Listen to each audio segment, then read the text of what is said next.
D'accord.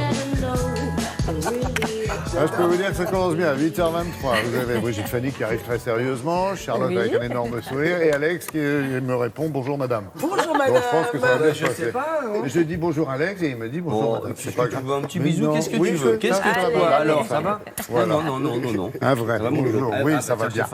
Alors, nous sommes Non, nous ne sommes pas encore, mais le 1er Bientôt. juin, nous serons. Oui. Ce sera la journée nationale, Brigitte Fanny, journée nationale de l'eczéma, avec cette année une attention toute particulière portée à l'eczéma chronique des mains. C'est Oui, ça? oui, parce que c'est une Maladie très fréquente, en fait. Une maladie très fréquente, très mal vécue par les patients. Donc c'est un eczéma qui peut être soit complètement localisé sur les mains, soit qui peut survenir dans un contexte d'eczéma plus généralisé. Ça concerne essentiellement d'abord les adultes et majoritairement les femmes qui sont plus souvent au contact de produits ménagers, de produits professionnels. C'est aussi provoqué ou aggravé par le froid, l'excès de chaleur. Et c'est une maladie qui survient par poussée, par crise en quelque sorte, pendant lesquelles les mains sont rouges, elles grattent, et puis il y a des périodes d'accalmie pendant lesquelles la peau est assez sèche. Alors une enquête vient de montrer justement quel est le vécu de ces patients, parce que c'est une maladie qui est handicapante au quotidien. Quand vous avez les mains qui sont rouges, qui démangent, c'est difficile de tendre la main, de donner la main. Et dans cette enquête, on montre que l'eczéma chronique des mains complique les gestes de la vie quotidienne pour plus de 80% des patients qui ont des difficultés, par exemple, à s'habiller, à se laver, se maquiller, voire cuisiner, même conduire. 92% des patients sont même perturbés dans leur vie sociale, dans leur sexualité. Le regard des autres aussi. Le regard des autres, le sentiment de honte que crée parfois cette maladie. Et l'eczéma chronique des mains perturbe aussi, bien sûr, la vie professionnelle dans un bon nombre de cas. Alors, d'où vient cette maladie? Comment la comprendre et surtout, comment la prendre en charge? Mon eczéma des mains a commencé en janvier 2018, suite à une griffure de chat. Et depuis, dès que je touche quelque chose, j'ai de l'eczéma sur les mains. Au début, ça fait des rougeurs, après ça gonfle, après ça fait des brûlures, et puis après ça fait des cloques. D'abord, il y a des causes génétiques, familiales, ce qu'on appelle le terrain atopique, qui est le même terrain que l'asthme ou que le rhume des foins, et des causes allergiques, comme on dit au sens large du terme. Exemple, les teintures pour les coiffeuses, le port de bijoux fantaisie. Et ces deux éléments dont se regroupent pour provoquer l'eczéma.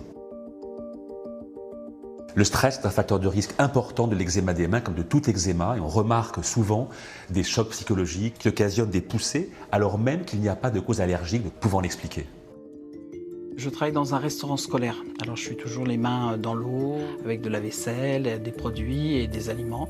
Alors j'ai des gants toujours en permanence. Je mets des gants en permanence à la maison aussi. Bonjour. Bonjour. C'est à nous. En épluchant des champignons, je me suis aperçu que mes doigts gonflaient, devenaient tout rouges et ça me démangeait. Donc il y a eu une petite poussée. Pour l'eczéma modéré, les crèmes à la cortisone sont toujours vraiment le traitement majeur. Ça marche bien, ça calme les démangeaisons. Simplement, il y a des récidives, donc ça nécessite souvent des traitements prolongés. Quand l'eczéma est trop sévère, on passe à des traitements par voie générale, donc en comprimé, qui sont des immunosuppresseurs, puisque l'eczéma, c'est un excès d'immunité, donc on va baisser un peu les défenses immunitaires. C'est très efficace, sans aucun doute, mais évidemment, il y a des effets secondaires, notamment parce que ces médicaments sont éliminés par les reins, avec des risques parfois d'hypertension ou d'effets désagréables, comme une pousse des poils excessive, par exemple. Beaucoup de nouveaux traitements sont en voie de développement actuellement. Il y a une molécule disponible depuis peu, qui est un traitement qu'on appelle un traitement biologique ou biothérapie, qui va être ciblé sur une petite molécule de l'eczéma, ce qui explique que c'est très bien toléré, il n'y a pas d'effet secondaire, ça se fait par voie injectable et c'est un vrai plus pour le traitement de ces malades. Ces médicaments ne vont pas guérir la maladie, mais permettre un contrôle avec un minimum de désagréments. Quand j'ai toutes mes cloques, c'est vraiment infecté, que c'est pas joli. Les gens se posent la question si c'est contagieux, si ça y est pas. C'est très dur au quotidien de vivre avec cette maladie. Il faut toujours faire attention. Alors, deux petites informations pour terminer. Des médecins et des patients, d'ailleurs, ont mis au point une application qui permet à tous les patients qui souffrent de cette maladie de mieux gérer cette pathologie. Ça s'appelle Vivre avec l'eczéma chronique des mains, application gratuite. Et puis donc la Journée mondiale de l'eczéma, si vous voulez savoir quelles sont les initiatives, conférences, etc. qui peuvent vous intéresser, c'est sur associationeczéma.fr.